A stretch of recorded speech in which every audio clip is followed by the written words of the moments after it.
ভয় করি না, আমরা ভয় করি এবং আল্লাহকে। আমরা কখনো ভয় করি না সরকারকে, কখনো ভয় করি না গুলাবারুদকে। আমরা ভয় করি মুহাম্মদ রাসূলুল্লাহকে।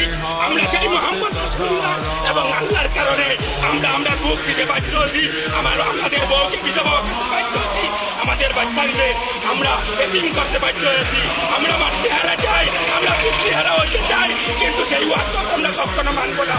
আমরা কেন্দ্র সরকারকে চাপ জানিয়ে দেই, আমরা আগামী দিনে সেই আসাম সরকারের বিরুদ্ধে এবং কেন্দ্র সরকারের বিরুদ্ধে এই যে ওয়াকফ বিল করা হয়েছে, আমাদের মসজিদের সাথে, আমাদের মাদ্রাসার সাথে, আমাদের গণস্থানের সাথে, আমাদের ঈদগার সাথে আমরা 900 মসজিদে আমরা একটা প্রতিবাদী আরম্ভ করবো। সেই প্রতিবাদ হবো পাঞ্জাবের মধ্যে। আমরা সমস্ত কাছাড় ডিস্ট্রিক্টের আমরা যে অফিস আছে বন্ধ করে দেবো।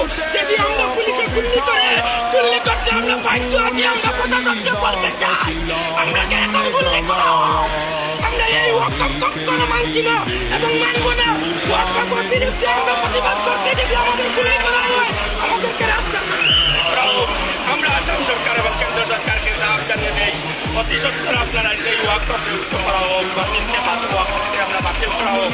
আর নাইলে আমরা পুরা মুসলিম সমাজ আমাদের সবাইকে আমরা রাস্তায় নেমে চিৎকার ফেলে এখান থেকে আমরা প্রতিবাদ আরম্ভ করবো। আমরা কখনো এটা মানবো না।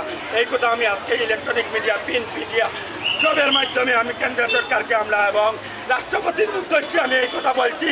আপনি কিন্তু এটা গণতান্ত্রিক দেশের রাষ্ট্রপতি, আপনি কিন্তু গণতান্ত্রিক দেশের প্রধানমন্ত্রী।